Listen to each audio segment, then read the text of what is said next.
I'd like to tell you about one of our patients. His name is Brody James Cole. I love Mommy, and I'm Mommy's sweet baby. Brody was truly an angel here on earth.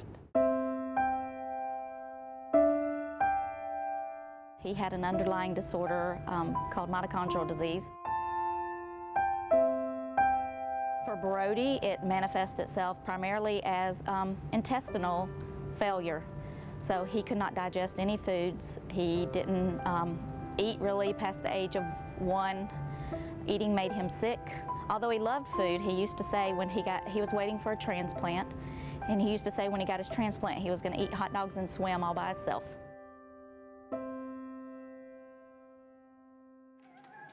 This was a source of pleasure and it became a source of frustration, this playground. So we just ultimately started not coming out here. It's old.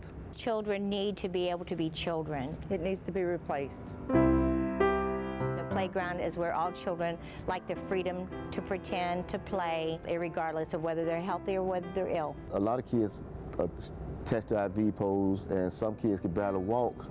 So it's kind of difficult for kids to get up on slides, steps. They need to still be a child. We need a new playground here.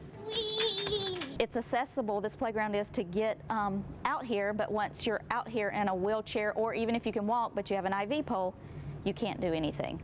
Every slide has a roof, so if you have an IV, you can't go through because the IV line would catch on the roof of the slide and pull your IV out. So there's really nothing out here to do for a child in a wheelchair or a child with an IV pole to sustain them for more than a couple of minutes. You have to be physically able to climb stairs out here, and you know, in the last couple of years Brody wasn't able to do that. Michael. Brody had a dream that he wanted to play like all the other children. At the end of every prayer he said, and at the playground I slide down the slide, amen. You don't know, but one day it's going to become apparent what he meant by that. He had a mission here. I think it would be really good to come out here and see kids smiling and playing, and it'd be like Brody is living on. It will just mean that other kids aren't frustrated out here like he was. He inspired something that other people will enjoy for many years to come.